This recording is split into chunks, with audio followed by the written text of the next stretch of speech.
It was the sort of Sunday morning when Dayton, Ohio was still in its half-sleep state. Peaceful streets, coffee percolating, papers flying onto porches, and then there was the banging on a front door. Police! Open up! The tranquility was disrupted in a matter of seconds. February 2014, 11 years of uncertainty since Marissa Monroe had disappeared into thin air, and now finally an individual was being taken into custody in handcuffs. But this wasn't a grimy crime scene.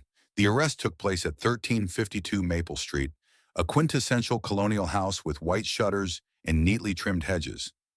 The type of community where people greet each other as they gather the mail, where children ride bicycles along grass that looks straight out of a brochure, and where doors remained open because nothing ever happens there.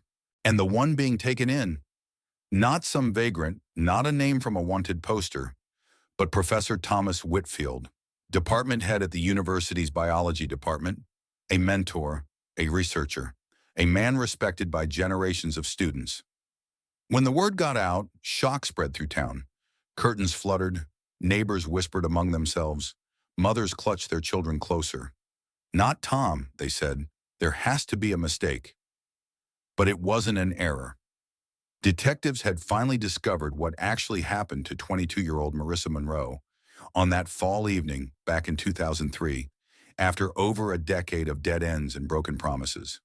What piece of evidence broke the case after all these years? How was it possible for a reputable academic to allegedly conceal such depravity for so many years? And why her? Why Marissa?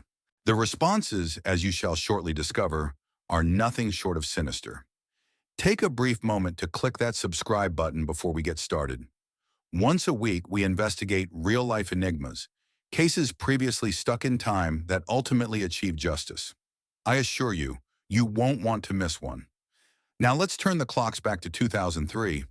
Marissa Monroe was not just another familiar face in the lecture hall at Dayton University. She had a certain spark, a bright laugh, and that telltale red scrunchie always restraining her thick curls. At 22, this senior biology major had already accomplished something most researchers can only hope for. Her research paper on cellular regeneration in amphibians was accepted by a prominent scientific journal. Teachers described her as brilliant but unassuming, the type of student who teaches her friends after she herself aced the test. Marissa was raised in Cleveland, the second of two brothers. Her mother, Patricia, worked consecutive nursing shifts after her husband, Marissa's father, died of heart failure when Marissa was 14.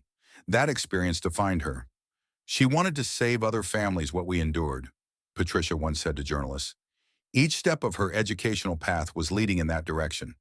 Her off-campus apartment was a reflection of who she was: neat, optimistic, vibrant. The walls were filled with snapshots: Marissa hiking in Yellowstone, messing around with her brothers at her mom's remarriage, feeding ducks near the campus pond. In each picture, she looked engaged, as if she was drinking in every moment. Later, detectives discovered her planner on her desk. It was thorough, color-coded tabs for all her classes, lab schedules, volunteer hours at the animal shelter, and social gatherings. The margins were dotted with motivational messages in her neat script. The universe is made of stories, not atoms. Science is not only a disciple of reason, but also one of romance and passion. 3 months prior to her vanishing, Marissa had broken up with Kyle Preston, a grad student in chemistry. It wasn't a dramatic split, merely bittersweet. Friends described them as caring for one another, but going in different ways. Kyle had received a job offer in Boston. Marissa was aiming for medical school. And not only any school. She'd already been accepted into 3, including her coveted program, Johns Hopkins. Between cardiology and research medicine, she was split in her dream to follow in the footsteps of her father's death. A promising young woman, a life in flawless motion. And then, one evening, it all came to a halt. Academic advisor, Dr. Sarah Williams, would later recall gently, either path, doctor or researcher, she was going to change lives. Marissa's disappearance started as any other day. Video from the science building surveillance cameras caught her walking in at 7:43 a.m., a cup of coffee in hand, nodding to the security guard. She went to morning classes, turned in a pile of library books, and met her best friend Rachel Turner, for lunch at their go-to little sandwich shop off campus. Rachel said Marissa was herself again, talking about her thesis, her plans, and a little graduation bash she wanted to throw. Everything was fine. At 3:15 p.m., she met with a study group of freshman biology students. One of them, 20-year-old James Harmon, recalled, "She stayed late helping me understand cell division. She was always going above and beyond for everyone." Cameras later recorded Marissa's departure from campus at 5:22 p.m., briefly stopping to pet a golden retriever that was leashed outside the bookstore. A simple, lovely moment that would prove haunting in retrospect. She later visited a local supermarket. Subsequent receipts showed purchases of homemade soup, a bottle of white wine, and cat food for her tabby Clover. At 5:47 p.m., the neighbor saw her walking into her apartment building with grocery bags clutched in one hand, a pair of headphones on her ears, smiling weakly. She waved at Mrs. Abernathy, the older woman next door who tended to bake cookies for students. At 7:03 p.m., Marissa called Rachel to finalize their late-night study session. "She told me she was having soup and would see me at the lab at 9 to review our presentation," Rachel explained to police later, voice shaking. "She sounded totally great, happy even." That was the last confirmed contact anybody had with Marissa Monroe. As 9 p.m. arrived and did not produce Marissa, Rachel became increasingly anxious. Her friend wasn't returning texts or calls, something she never did. Anxieties turned to horror, and Rachel covered the short distance to Marissa's apartment. The scene within was chilling in its familiarity. The lights were on. The door was open. The soup continuing to simmer quietly on the stove. The soothing presence of Clover, the cat pawing at the window, restless and upset. A half-filled glass of wine rested on the coffee table next to a remote. The TV showed a rerun of Friends, Marissa's go-to comfort show, the one she never missed on Thursday evenings. Her phone was still plugged in and charging. Her keys, wallet, and even her pepper spray, which her mom had implored her to carry with her, were still in her purse by the front door. It all indicated she had simply gone away for a minute, but she never returned. Over the next 11 years, the mystery of what became of Marissa Monroe would trouble not only her family, but the Dayton community. How could such a down-to-earth, prudent young woman just disappear?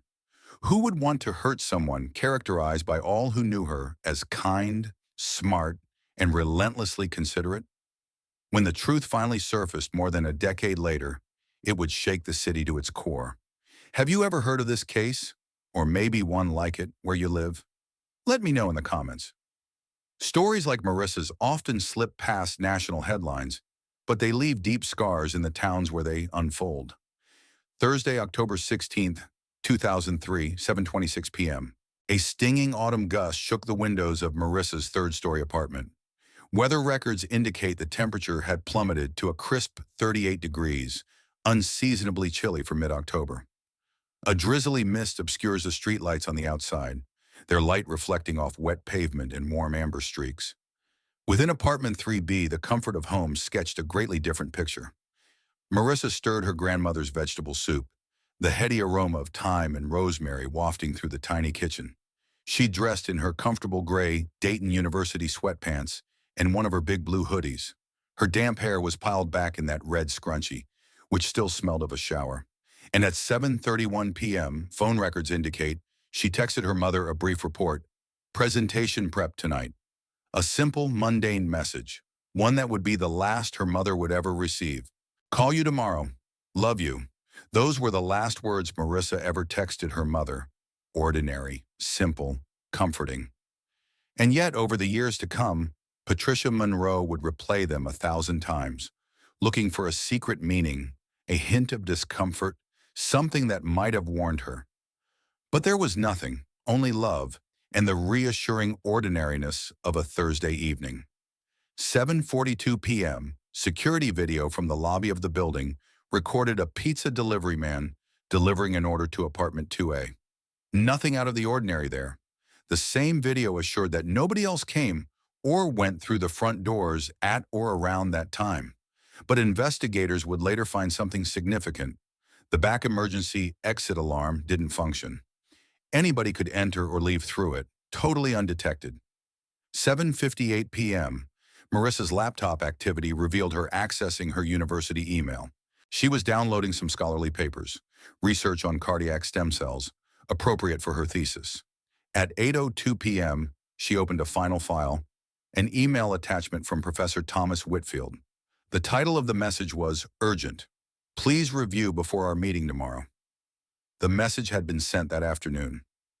8:15 p.m. Meanwhile, in the uni lab, Rachel Turner waited, drinking a coffee she'd purchased for Marissa. She messaged a friendly text. Hi, still coming to the lab?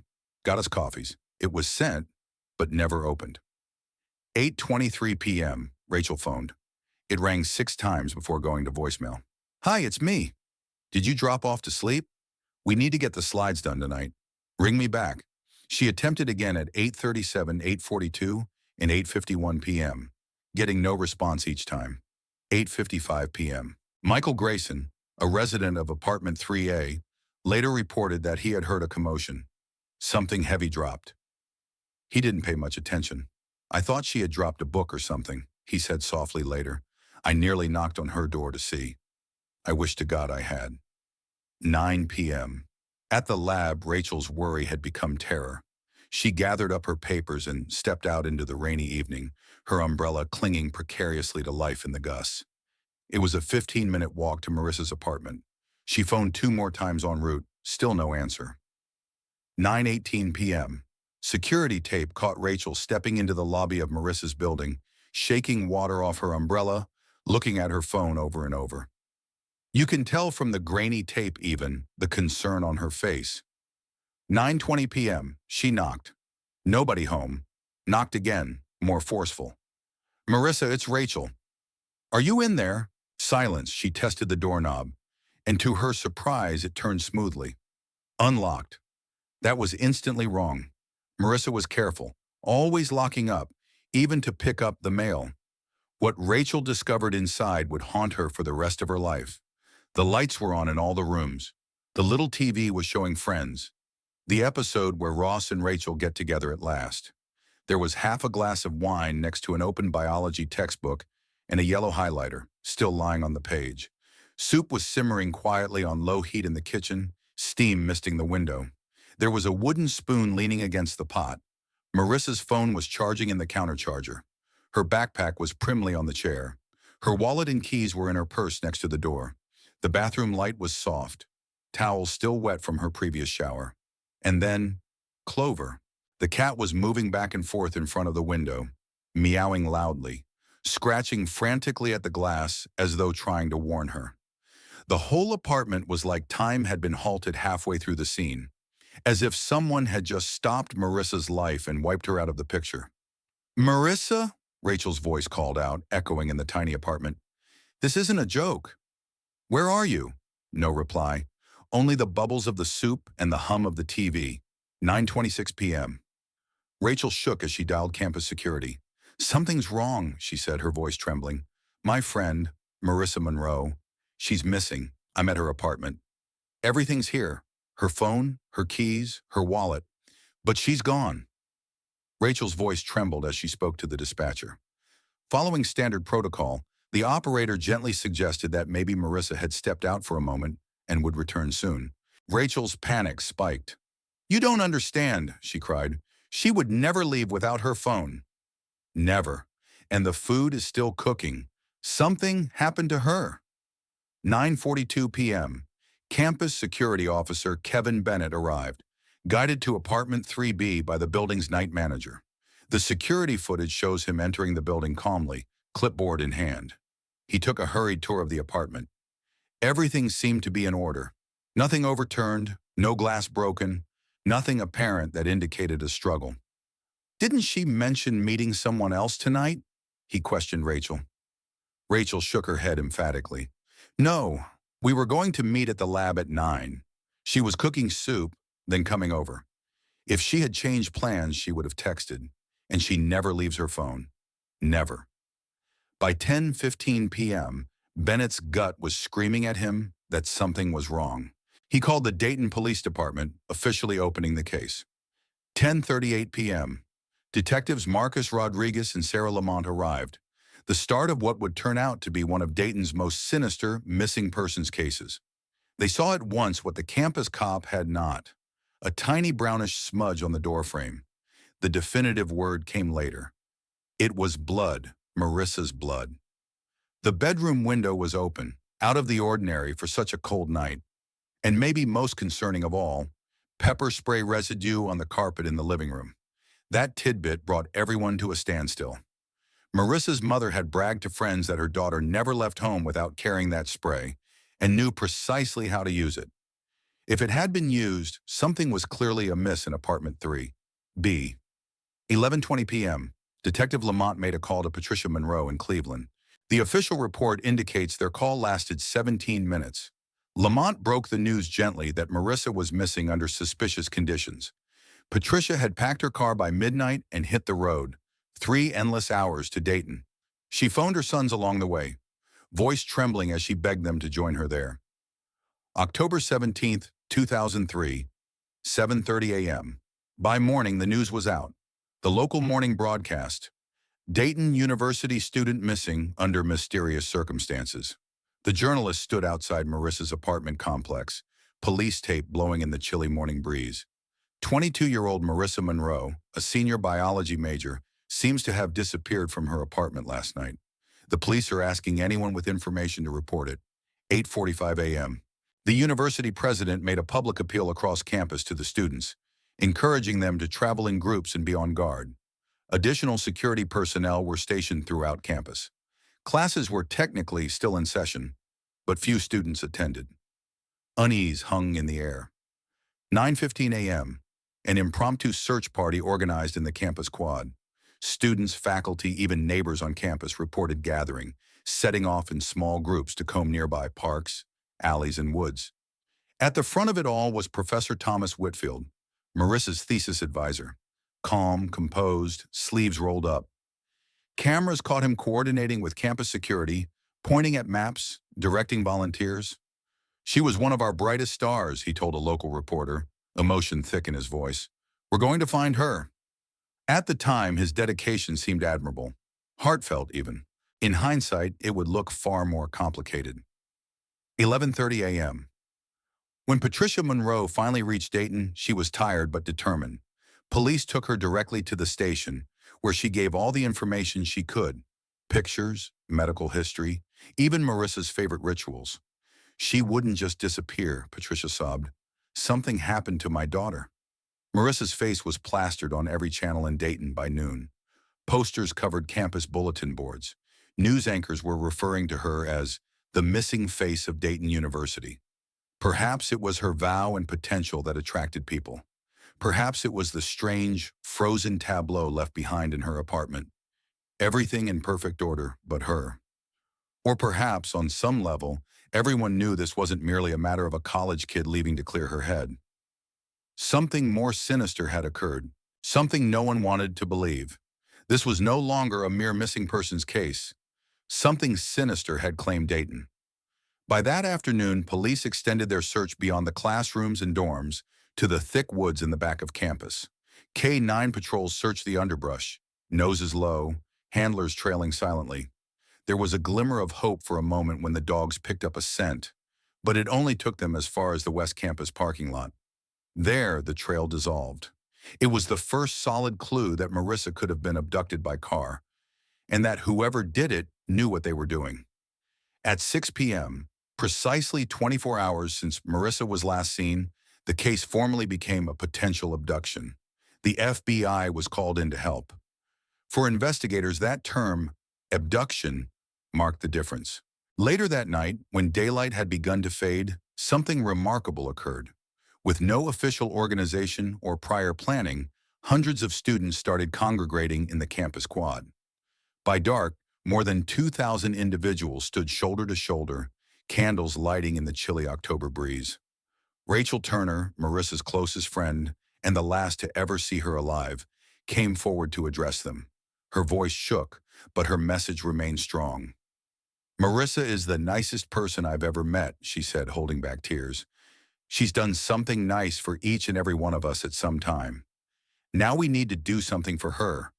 Please, If you saw something, heard something, anything, anything at all, come forward. And as the night wind blew out candle after candle, people huddled closer together, hoisting their flames high as if they were fighting to keep hope alive. Dr. Thomas Whitfield, Marissa's thesis supervisor, stood silently at the periphery of the gathering. Witnesses later described how out of touch he was, glancing at his watch several times, abstracted. When approached with an attempt at condolence, he only nodded, muttered something courteous, and departed prematurely. By day 3, the tale had spread well past Dayton. National networks began to cover it, calling it the student who disappeared while cooking soup. The eerie simplicity of it, the pot still simmering, the phone still on the hook, life cut off in mid-sentence, captured the imagination of the country. But behind the headlines, it was agonizingly evident. In spite of the searches, the interviews, and the deluge of tips that were flooding in, there was still no trace of Marissa Monroe. The soup pot, sealed away now as proof, was a symbol of a life suspended in motion, of unfinished plans, of the way everyday moments can take a tragic turn in a heartbeat. And for 11 years, a question hung like a cloud over Dayton. What happened to Marissa Monroe on that chilly night in October 2003? October 18, 2003. 48 hours had elapsed since Marissa went missing, and the Dayton Police Department had commandeered a conference room as their command center. Case boards lined the walls. A timeline here, a list of people of interest there, evidence photos tacked neatly in columns. In the middle of it all was Marissa's senior portrait, her bold smile trapped in time, guardingly over the somber faces of detectives who would not give up. Detective Sarah Lamont hadn't slept in almost 2 days. The first 48 hours are critical, she told her team at the morning briefing. After that, our chances of recovering Marissa alive declined quickly. The forensic team had searched every inch of apartment 3B. White paper-clad technicians photographed each surface, sealed every fiber, cataloged every trace. The evidence list already topped 7 pages. The tiny blood smear on the doorframe, identified as Marissa's. Pepper spray deposits on the living room carpet and by the door, evidence that she attempted to fight back. A partial man's shoe print close to the bathroom. Size 11. Dozens of fingerprints, the majority of which belonged to Marissa, Rachel, and maintenance personnel. But some unknown. Her phone and laptop, both turned in for digital forensic analysis. Scattered hairs and carpet fibers that didn't belong to any of her stuff. And yet the most confounding aspect was what was missing. No forced entry marks, no disorder, no visible struggle, only quiet, creepy normalcy, as if Marissa had let someone in she trusted. Detective Marcus Rodriguez expressed what everyone else was thinking. She knew whoever it was, he said, at least at first. By 9 a.m., a whiteboard was full of interviewees, friends, classmates, neighbors, professors, ex-boyfriends, even the barista who had knowledge of her morning latte. Everyone in Marissa's life was going to be grilled. Rachel Turner had already endured 3 rounds of interrogation, each one more grueling than the last. Detectives had probed her tale from every possible perspective, hunting for cracks that didn't exist. The security footage in the lab unmistakably revealed her working till 9:03 p.m. and then walking directly to Marissa's apartment. Phone records verified her panic calls. And all who knew the 2 young women testified to the same. Rachel and Marissa were like sisters, never friends, never a whiff of tension between them. I keep going over that day in my mind, Rachel said to detectives, her voice shaking, dark circles under her exhausted eyes. Was she behaving differently? Did she say something I didn't catch? She looked down at her hands. I can't get this soup on the stove out of my mind. She was just cooking dinner. Detectives went on to Kyle Preston, who dated Marissa. He was easily found attending a chemistry convention in Chicago. Airline tickets, hotel bills, and several witnesses verified he'd been in Chicago since Wednesday, a far cry from Dayton. His phone had no activity with Marissa in more than 2 weeks. We ended things amicably, Kyle said over a video call, his voice shaking. Marissa was brilliant, kind. Everyone admired her. I can't imagine anyone wanting to hurt her. Then there was Michael Grayson, the neighbor who'd reported hearing a noise that night.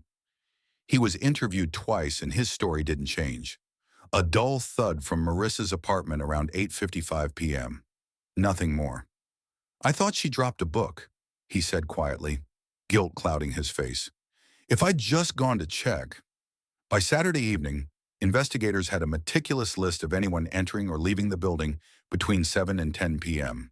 A residents returning home, a pizza delivery man, a maintenance worker completing a repair.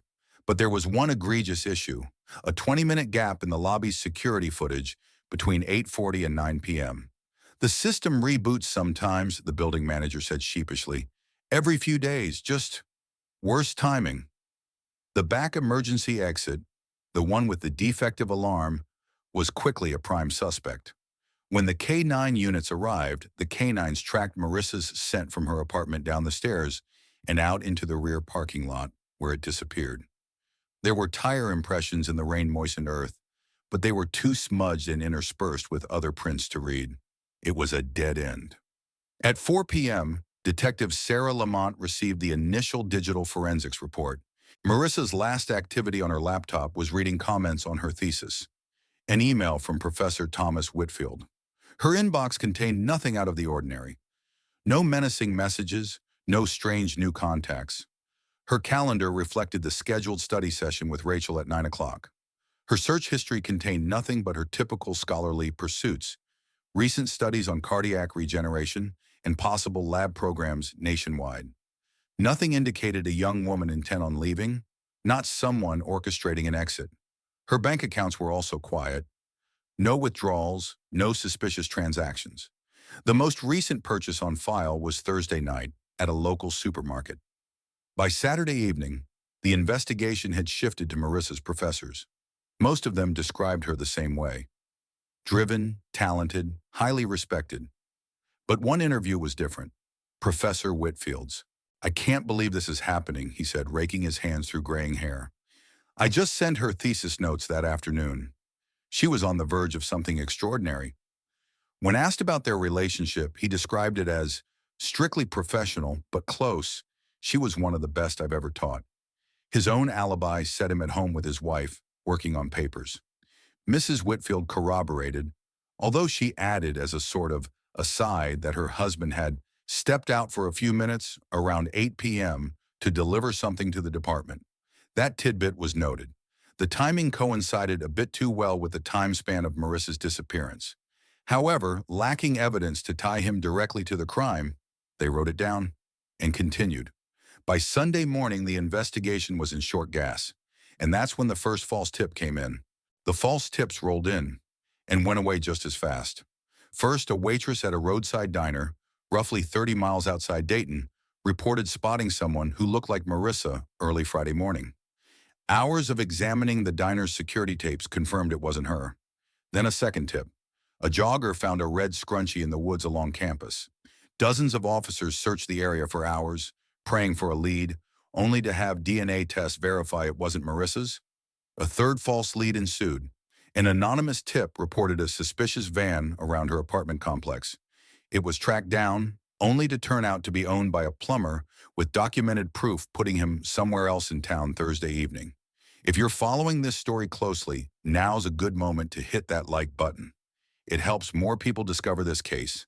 And trust me, the twists ahead are even more shocking. Plus, every like motivates me to cover more cold cases like this one. By Monday morning, Marissa Monroe had appeared on national television, her voice breaking as she pleaded for information.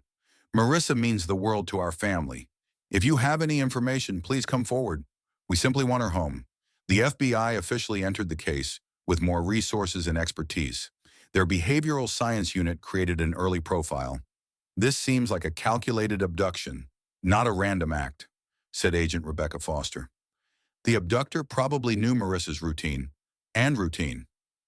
The absence of struggle indicates that she either recognized the abductor or was totally surprised. The use of pepper spray implies she tried to fight back, but the minimal evidence of a struggle implies she was quickly subdued. This revelation drove researchers to target Marissa's inner sphere. Everyone with access to her calendar or apartment was questioned. Then something of perhaps greater consequence came to light. A resident 2 blocks from there said they saw a sedan with its lights off, creeping through the neighborhood at 9:30 p.m. Thursday night. They couldn't tell what the make or model was in the dark, only that it was a larger American vehicle, possibly dark blue or black. That tidbit came to mind right away. The university biology faculty occasionally utilized a navy blue Ford Taurus for field studies.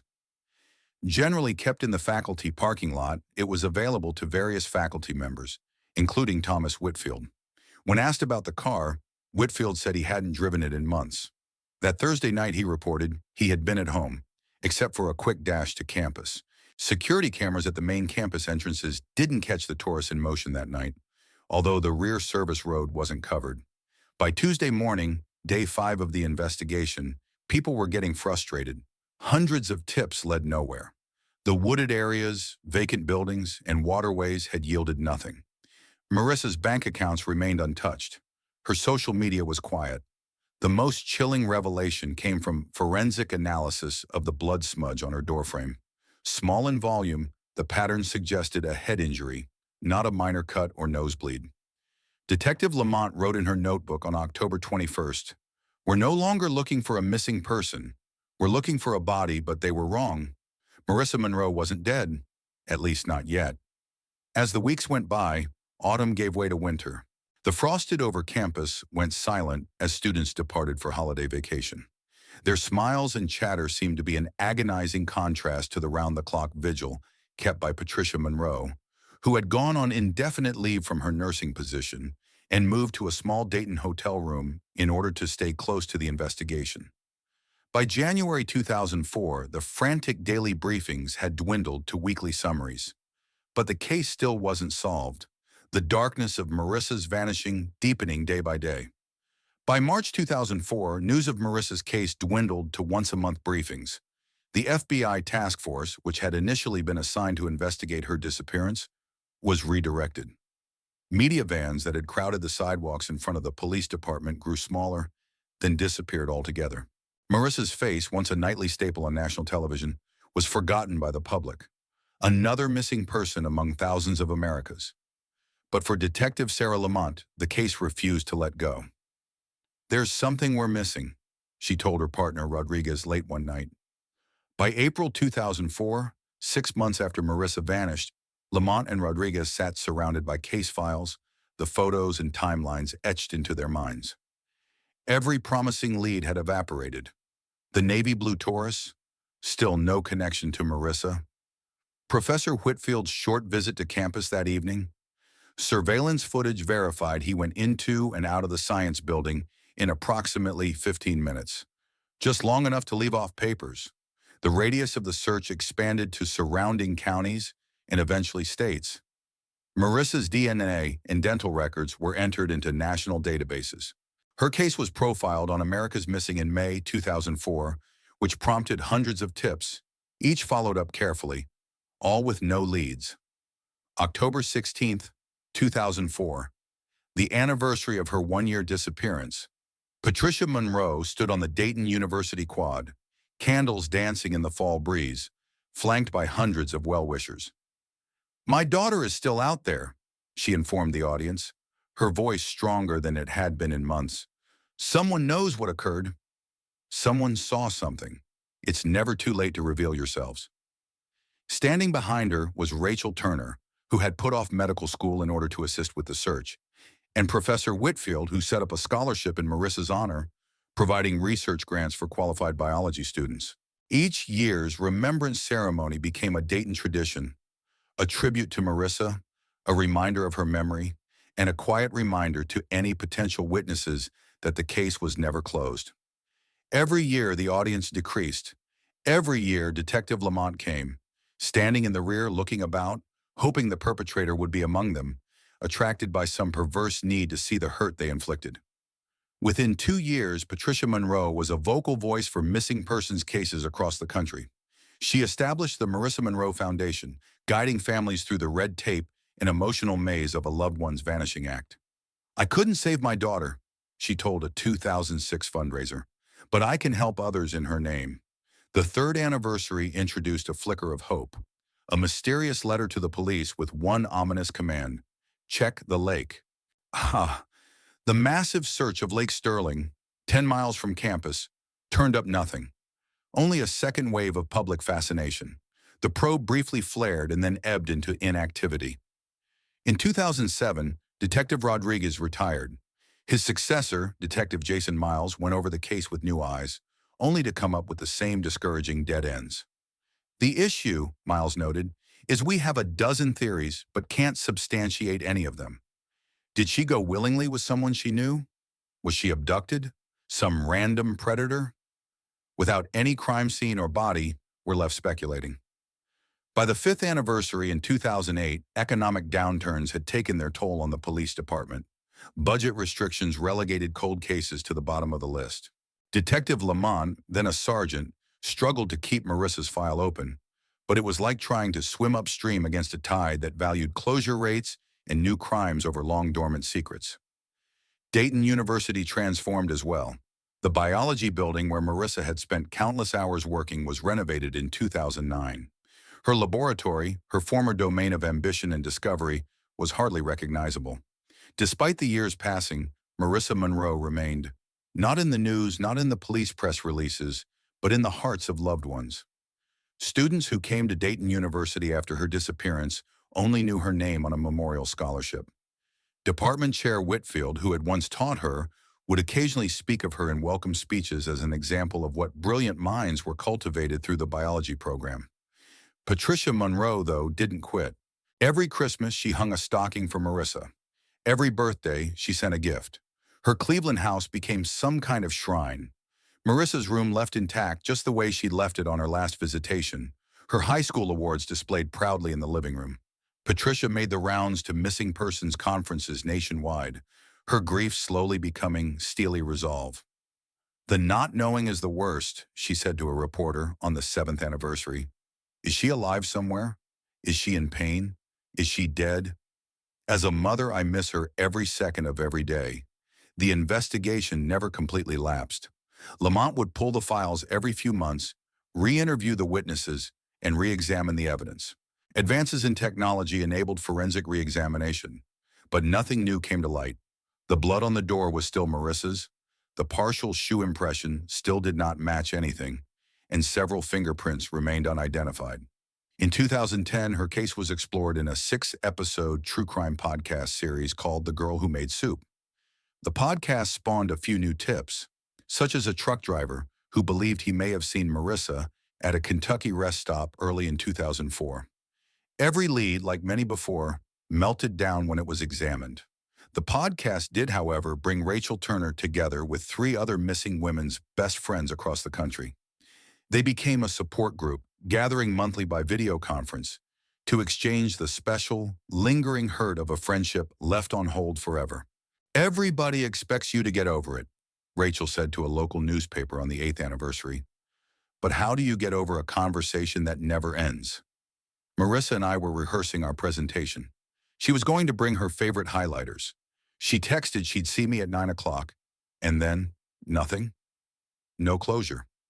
By then, Rachel had finished medical school, majoring in emergency medicine, a path she chose after what happened with Marissa. "I want to be there in the tough moments," she said, "when minutes count most."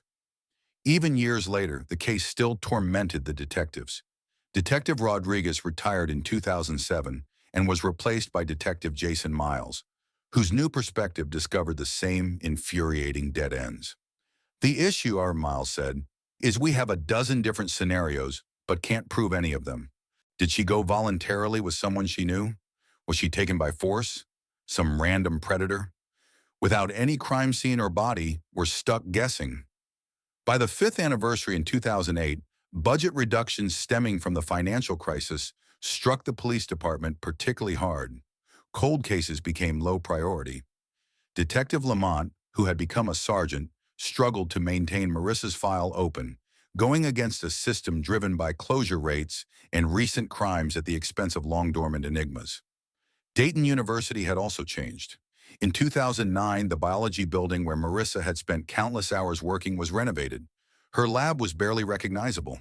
Students who came after her disappearance only heard about her story through the scholarship that was named after her. and through the occasional reference by Professor Whitfield, a bittersweet reminder of the brilliant mind that had been lost to an unsolved mystery. The not knowing is the worst part, Patricia Monroe told a reporter on the 7th anniversary. Is she alive somewhere?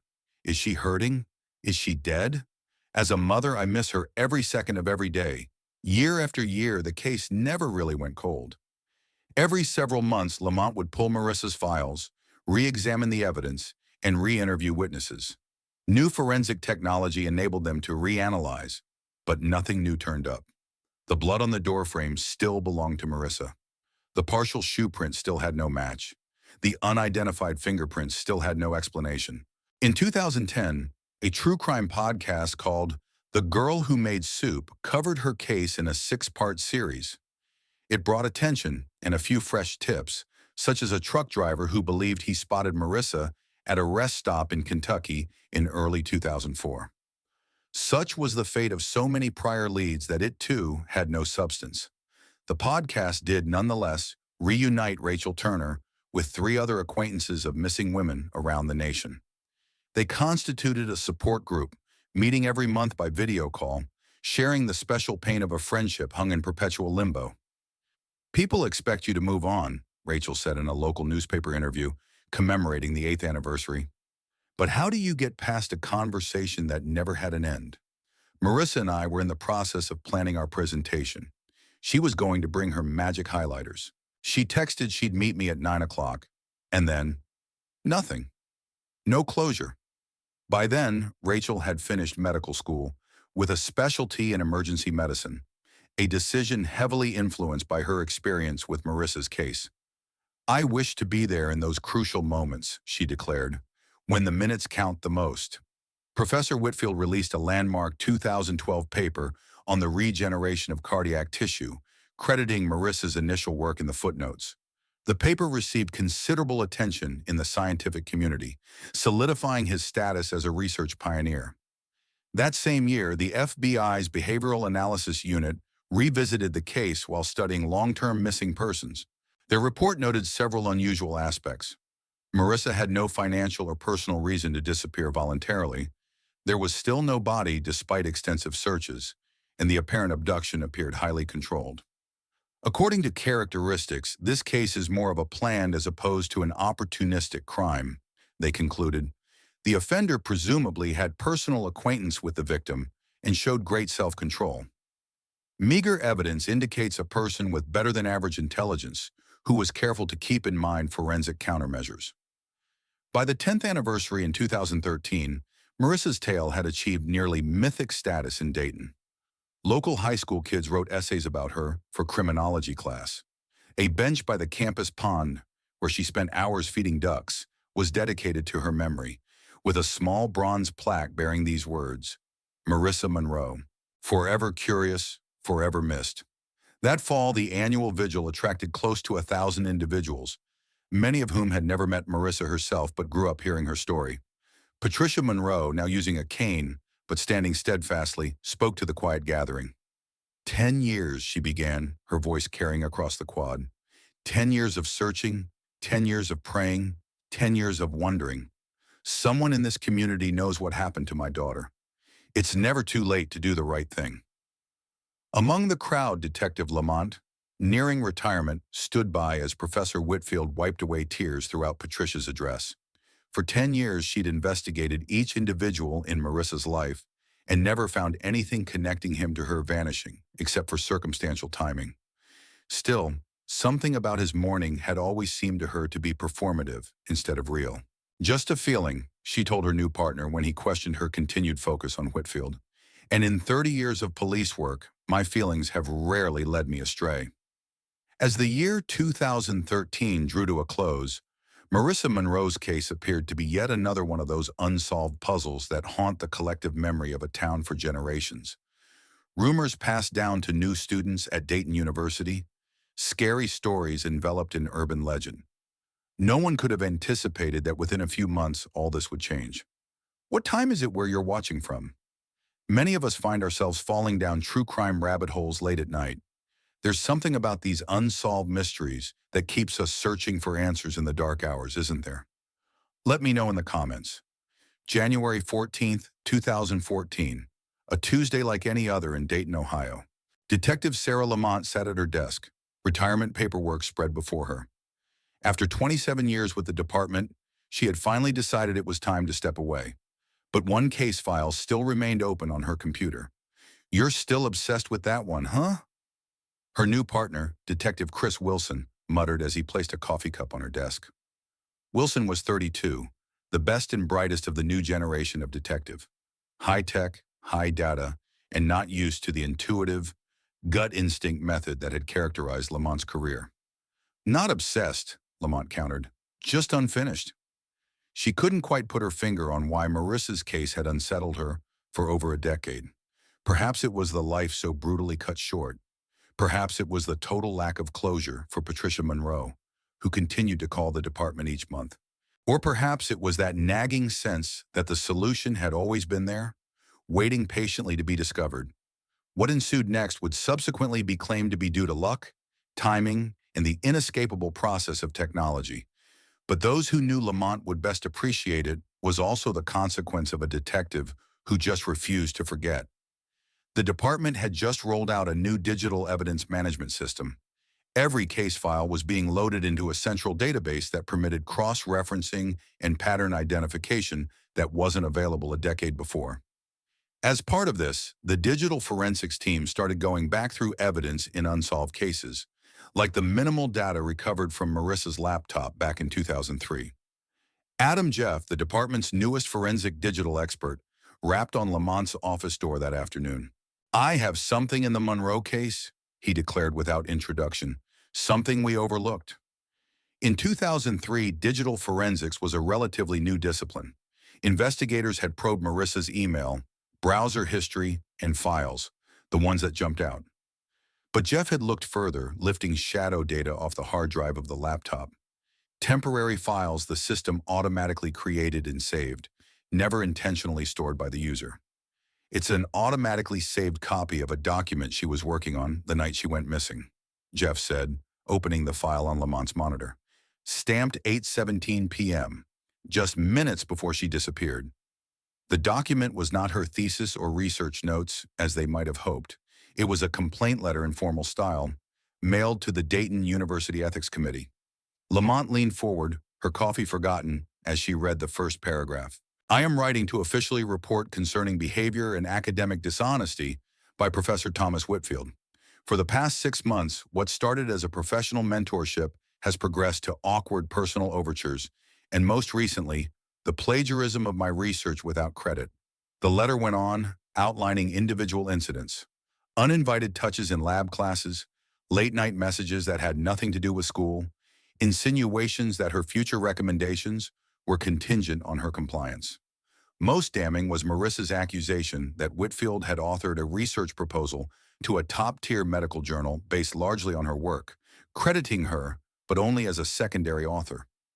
"She was going to report him," Lamont gasped. The next morning, Jeff kept scrolling. "There's more."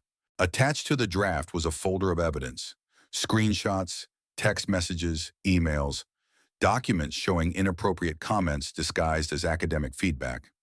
Whitfield froze, chalk in hand, as uniformed officers filed into the lecture hall. Students gasped, some whispering in disbelief, others instinctively reaching for their phones. Lamont stepped forward, badge in hand. "Professor Thomas Whitfield, you're under arrest for the abduction and murder of Marissa Monroe." The room was quiet for an instant. Then murmurs broke out. Whitfield did not change expression, a tranquil mask covering the tempest that had surely raged within. Outside, forensic units were already sweeping the isolated Appalachian cabin. Within, the atmosphere was thick with the smell of age and rot, the remnant scent of chemicals employed in efforts to sanitize the crime scene still present.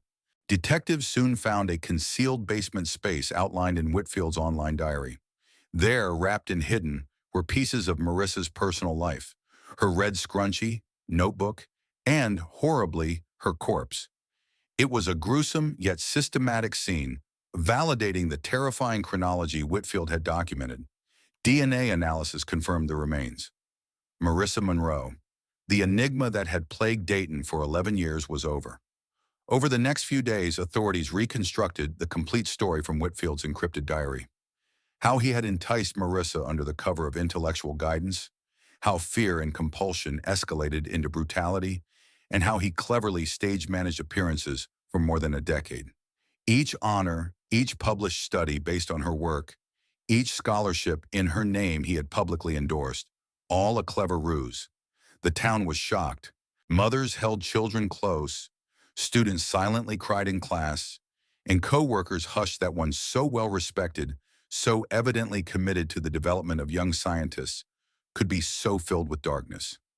Marissa Monroe, when she discovered the reality, cried and grasped the hand of Rachel Turner. Justice finally had come, although it could never replace the decade taken away from her daughter. In court, the electronic journal was the foundation of the prosecution's case. Added to the forensic work done in the cabin, the painstakingly reconstructed timeline, and the documented record of Whitfield's plagiarism of Marissa's research, the case left little to be wondered about. Whitfield would ultimately be charged with several counts, including wrongful death, kidnapping, and academic dishonesty. The arrest broke the illusion of normalcy in Dayton. The peaceful, tree-lined streets where neighbors greeted one another were now a reminder of the fact that evil can masquerade as civility. But for Marissa's friends and family, closure, albeit painfully bittersweet, had finally arrived. If you would like, I can go on and include the viral, clicky YouTube title, description, and tags for this entire story, the type calculated to generate maximum participation. Would you like me to do that next? Professor Thomas Whitfield, Detective Lamont's words echoed, loaded with the burden of 11 long years. You're under arrest for kidnapping and murder of Marissa Monroe. The room went silent. Students watched, mouths slightly agape, as the distinguished professor, the man who had seemed untouchable, was handcuffed and led away. His polished reputation, built over decades, crumbled right before their eyes. Meanwhile, at the cabin, investigators finally uncovered the evidence that had eluded them for more than a decade. Whitfield had tried to scrub the scene clean, but luminol lit up traces of blood that matched Marissa's DNA. Ground-penetrating radar revealed a disturbed patch of earth behind the cabin, and there, under a small stand of pine trees, lay Marissa's remains. The summons Marissa Monroe had feared and required finally arrived. "We found her," Lamont told her softly, "and we found who did this to her." Forensic examination verified what Whitfield's hidden journal had long indicated. Marissa had incurred a grievous head trauma consistent with impact with a hard surface in a struggle. She was alive when she was transported to the cabin, but her life was extinguished by strangulation. Confronted with the increasing evidence, Whitfield's painstakingly built charade collapsed. In return for not receiving the death penalty, he gave a complete confession, verifying the gory narrative documented in his journal. He had panicked when Marissa threatened to reveal his stealing of her research and inappropriateness. What began as intimidation had grown into violence, and then murder. "I never intended to kill her," he asserted, "but I couldn't let her ruin all that I'd built." The academic community was shocked. Research into Whitfield's papers uncovered widespread plagiarism. Marissa's seminal work had been pilfered and utilized to establish his illustrious career. In February 2014, Professor Thomas Whitfield was indicted on first-degree murder, kidnapping, and obstruction of justice. The evidence against him was overwhelming: his own diary, forensic evidence at the cabin, and his detailed admission. He took a plea offer: life in prison without parole. For Detective Lamont, this case, her case that had haunted the last few years of her career, was now over. She held off on retirement long enough to watch Whitfield get sentenced, hear Marissa Monroe's calm testimony in court, and witness Marissa's belated funeral. 11 years later, justice had finally been delivered. The break had resulted from a mixture of technology, persistent pursuit, and a victim who had written down the evidence herself. Marissa's ethics complaint, penned in the last few hours before she vanished, ultimately resulted in her murderer's arrest. Even in her final moments, she was thinking about others, Marissa Monroe said. "That was my daughter, always fighting for what was right." In a poignant twist, the research Whitfield had stolen was now being reevaluated. Several of Marissa's original ideas, preserved in her recovered files, were recognized as pioneering contributions to cardiac medicine. The scholarship established in her name was expanded, supporting young women pursuing scientific research. This case is a compelling reminder. Time doesn't wash away evidence. It sometimes simply waits for the proper tools, the proper investigators, and the perseverance to reveal the truth. The news shook Dayton. Whitfield, rumpled and sunken-eyed, was escorted in handcuffs from his Maple Street residence. Students stood still on campus as news alerts flashed on their phones. Faculty huddled outside departmental buildings, shocked into silence. Parents phoned their children, questioning the security of a university they had trusted for so many years. Even 11 years later, the truth at last emerged, and with it, justice for Marissa Monroe. No one anticipated it, not his peers, not his students, not even his wife of 26 years. "It can't be Tom," rang across campus, each whisper laced with disbelief. There must be some error. In order to comprehend the shock that resonated through Dayton, you must know who Thomas Whitfield seemed to be. At 58, he wasn't merely a professor. He was essentially an institution. Born to a factory worker and a high school English teacher, Whitfield had been raised in Dayton, earned a scholarship to Harvard, and returned home to establish a revered academic career. Go into his office, and it was walking into a museum of success. On the walls were awards: Distinguished Teaching Award, 2001, 2007, 2012, National Science Foundation Research Excellence 2005, Dayton Citizen of the Year 2009. Pictures depicted him shaking hands with senators, receiving honors from medical societies, and advising generations of students who now occupied high-ranking positions globally. "He was the gem of the department," said Dr. Eleanor Mitchell, Dean of Sciences. "Students went out of their way to come to Dayton University just to learn from him. His research generated millions of dollars in grants. We all believe we knew him." The public image of Thomas Whitfield was unblemished. Following his PhD from Harvard in 1988, he remained at Johns Hopkins for 3 years, before rejoining Dayton University in 1991. In the same year, he wed Janet Roberts, a pediatrician who lived locally, and although they did not have any offspring, they were a presence at university and community functions. They gave graciously sponsored an annual holiday party for the department that was legendary for its warmth and camaraderie, and appeared to live the quintessential academic life. When Marissa Monroe went missing in 2003, Whitfield seemed deeply shaken. He helped mobilize search parties, gave tearful speeches at candlelight vigils, and created the scholarship in her honor. Each year, he gave heartfelt speeches at memorial services, sometimes bringing members of the audience to tears as he talked about Marissa's intellect, ambition, and potential.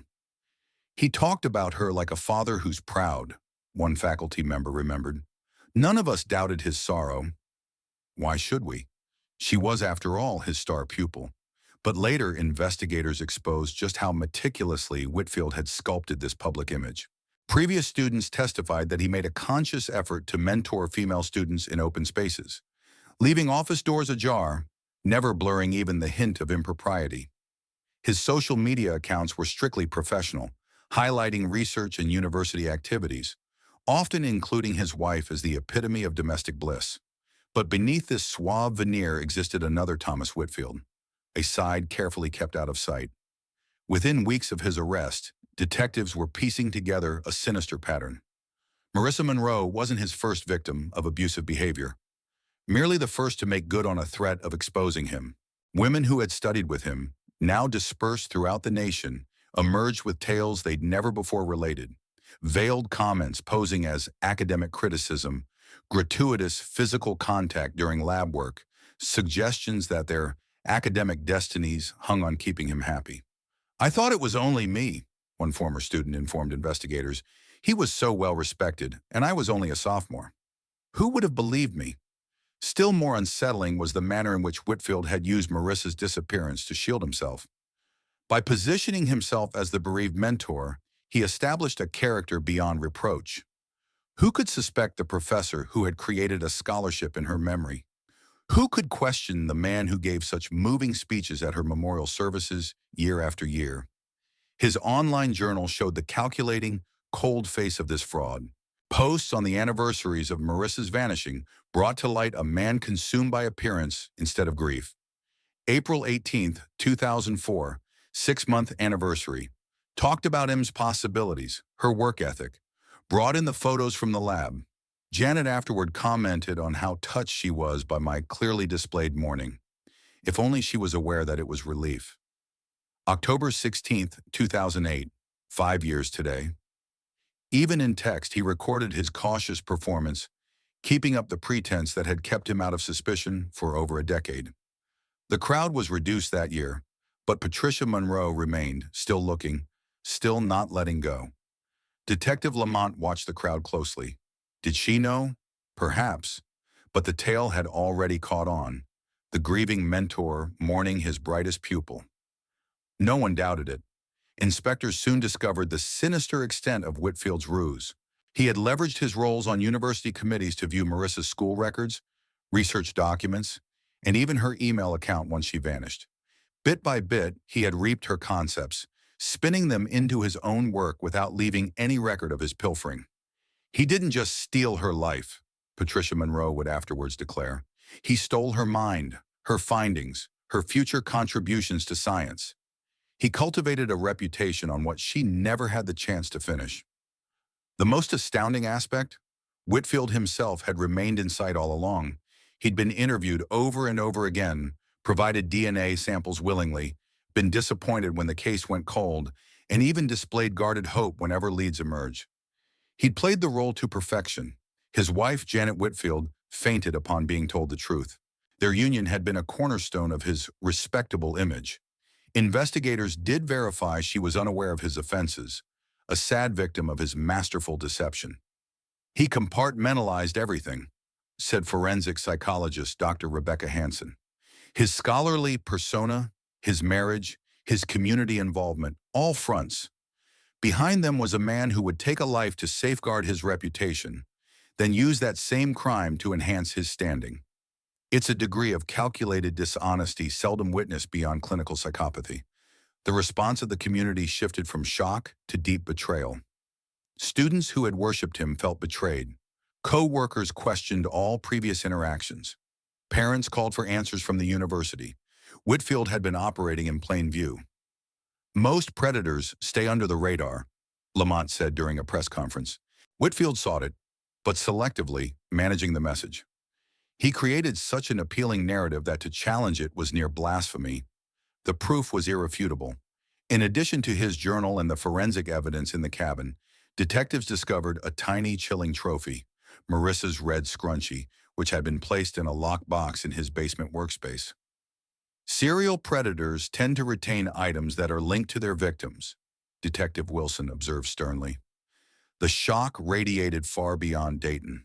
Academic journals critiqued his papers. Awards were revoked. Former students feared their own work had been plagiarized. Lives were touched in infinite, rippling ways. For those who knew both Marissa and Whitfield, the betrayal was especially painful. Rachel Turner, a Chicago emergency physician today, returned on the first flight she could find. I saw them together dozens of times, she said to reporters, her voice strained with incredulity. In lab, in study groups, at department functions. I trusted him. We all did. Whitfield's arrest laid bare more than a killer. It laid bare the sinister power of reputation. It illustrated how power can cover up the unthinkable, how status can blind a whole town, and how a place of trust can be used as a weapon. A professor's tenure isn't merely access. It's a presumption of integrity, one so powerful that even when it is questioned, it is dismissed at once. Who would have imagined that the man crying at memorials was the same one who made them a reality? The amazement that swept through Dayton wasn't merely about an old cold case finally being solved. It was about the destruction of an entire delusion. It was about a shared failure to notice what was standing before them the whole time. A wolf not only among the sheep, but in charge of watching them. What's the weather where you're watching from? Here in Dayton on that fateful autumn evening, the wind howled through the streets, scattering leaves and whisking away secrets that would take 11 years to reveal. At times, I wonder if the world just wasn't ready to hear them yet. The courtroom was silent as Judge Eleanor Simmons rendered her decision. On the count of first-degree murder in the murder of Marissa Monroe, this court finds the defendant, Thomas Whitfield, guilty. Following a 6-week trial that had gripped the country, justice had finally come. 11 years, 4 months, and 17 days since Marissa had vanished, Whitfield, once the epitome of academic distinction, sat like a statue as the verdict was handed down.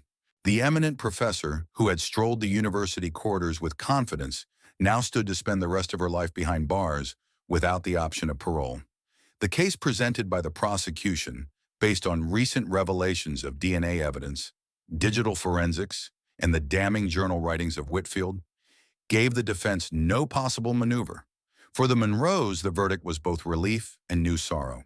"We get answers," Marissa Monroe said in tears outside the courthouse. "But there is no celebration. Nothing brings back our daughter." Marissa's brothers, who had set aside their lives for the trial, just nodded, the burden of 11 years written on their faces. During sentencing, Judge Simmons laid bare Whitfield's extraordinary betrayal of trust. "You used your position of authority to prey upon a student who trusted you," she stated, "and then leveraged your standing in the community to evade justice for over a decade." The effect extended far beyond the courtroom. At Dayton University, administrators had to answer hard questions about supervision. A private investigation uncovered that 3 women students had made informal complaints against Whitfield between 1998 and 2002, but none had resulted in formal investigations. In response, the university streamlined reporting procedures and created the Marissa Monroe Memorial Research Grant to aid women pursuing careers in science. For Dayton's academic community, the discovery that a predator had stood among them disguised shattered their feelings of security. "We had dinner at his house," remembered Dr. Sarah Williams, Marissa's former advisor. "Our children played together. The Tom Whitfield we thought we knew never existed." The case led many to wonder about their own judgment and whether they could see warning signs. Forensic psychologist Dr. Marcus Chen, who tested Whitfield post-conviction, saw a familiar pattern. Narcissistic personality disorder merged with psychopathic tendencies. Whitfield was a master of compartmentalization, Dr. Chen said. He possessed a public persona carefully crafted while keeping his criminal actions separate, living the life of 2 different individuals, the admired professor and the predator. Most horrific of all, Whitfield had turned Marissa's vanishing into a tool for fueling his own celebrity. By playing the bereaved mentor, he fashioned an ideal alibi. Every public show of mourning reinforced his image as a person above suspicion, while at the same time letting him relive and control his crime, Dr. Chen observed. Whitfield's 30-year wife sought divorce soon after he was arrested. Their 2 grown children changed their last names and moved away, secondary victims to come to terms with the person they loved and inconceivable crimes. "It's a stigma that many families of violent crime endure for life," its burdened victims advocate Teresa Gonzalez said. For Rachel Turner, who had found Marissa's vacant apartment that evening in 2003, the verdict was a sense of closure. A practicing emergency physician today, she dedicated her own tears and tragedy to a mission, creating a scholarship in Marissa's name for women pursuing medical school, a testament to her friend's promise and determination. Marissa wished to save lives, Rachel stated when she launched the scholarship in her friend's honor. Through this initiative, she still will. The scientific community was burdened with the laborious task of decontaminating Whitfield's plagiarized work from his actual research. Panels of experts reviewed his papers, giving Marissa credit for her pioneering work in cardiac tissue regeneration. In a sweet victory marred by bitterness, her undergraduate thesis, which had been kept in university archives, was published posthumously in the Journal of Regenerative Medicine, with her name displayed as the sole author. Detective Sarah Lamont, who had not allowed the case to go cold for more than a decade, waited out her retirement just long enough to watch justice administered. "Some cases get under your skin," she said at her retirement ceremony. "Something about Marissa's vanishing never sat right with me.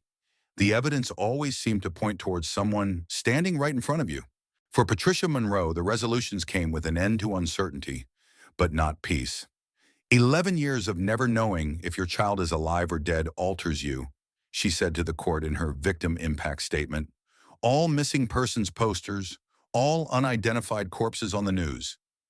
Every anniversary without resolution, they become pieces of you. The Marissa Monroe Foundation, founded by Patricia over those tumultuous years, still assists families of missing individuals. The foundation's mission expanded to encompass support for institutional accountability. The case led to national debates regarding power dynamics in the academy and the institutions that failed Marissa.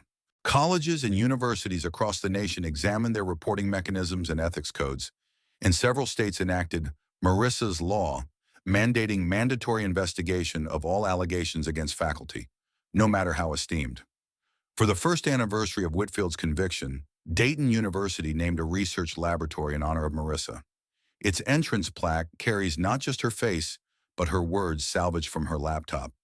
Science isn't just about discovery, it's about integrity. The truth matters no matter how long it takes to find it. Thomas Whitfield now spends his life sentence alone, his educational success removed, his reputation a cautionary example about power, lies, and justice postponed, but not omitted. His journal showed a man for whom reputation was more important than human life. A man who could kill a promising young woman to save his career, then distort her memory in order to advance it. The reality of what had befallen Marissa that autumn evening in 2003 finally came to light, demonstrating that some secrets, however painstakingly hidden, find their way out. Marissa's case didn't conclude in a verdict. It reformed the way missing persons investigations are conducted in the state of Ohio and beyond. What started as a case of a brilliant biology student who went missing turned into a springboard for change at the systemic level, leaving an indelible impression on law enforcement, academia, and public consciousness. The Ohio Bureau of Criminal Investigation adopted the cold case policy, now universally referred to informally as the Monroe Method. It requires periodic review of unsolved cases with the newest technology so that inactive files are never abandoned.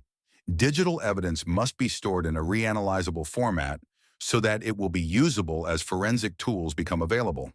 A hard-learned lesson from Marissa's reused laptop data.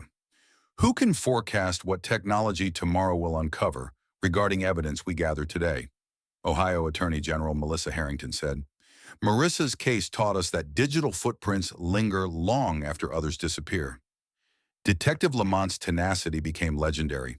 Law enforcement agencies in the Midwest now learn her method, which she calls the Lamont Principle, and which emphasizes going back to revisit initial assumptions, particularly about suspects who put themselves front and center in search efforts or memorial activities. For Patricia Monroe, the resolution gave new meaning.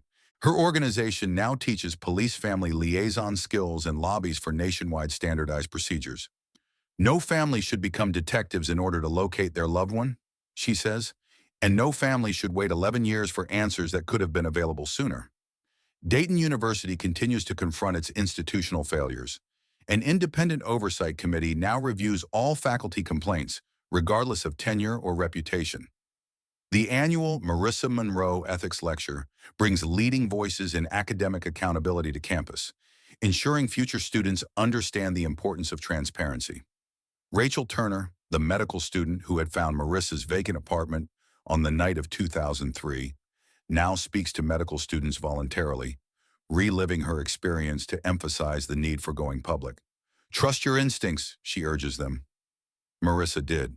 She sensed that something was amiss and was about to report Whitfield. Her courage, despite that moment, ultimately resulted in justice, albeit one she lived not to see. Arguably, the most enduring impact of Marissa's case was the way it changed attitudes about missing persons cases. Time does not necessarily delete the possibility of solution. It may only need new methods, fresh perspectives, and dogged persistence to seek out the truth that is right in front of us.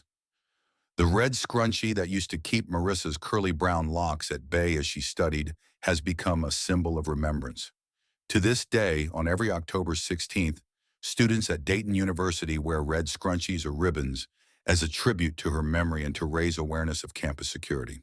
The biology lab where she carried out her trailblazing work now carries her name, so future generations of scientists are aware of her legacy. Ultimately, Marissa Monroe's legacy is more than the tragedy of her death. Her tale is a reminder that justice, though long delayed, never need be denied. It is an example of how a single life, in a single death, can ignite changes that serve to save many more. And it is an affirmation of the power of truth to surface, even after years of shadow.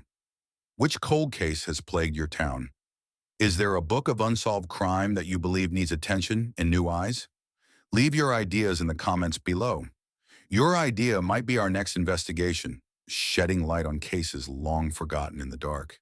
Because as Marissa's tale demonstrates, it's never too late for the truth to emerge into the light.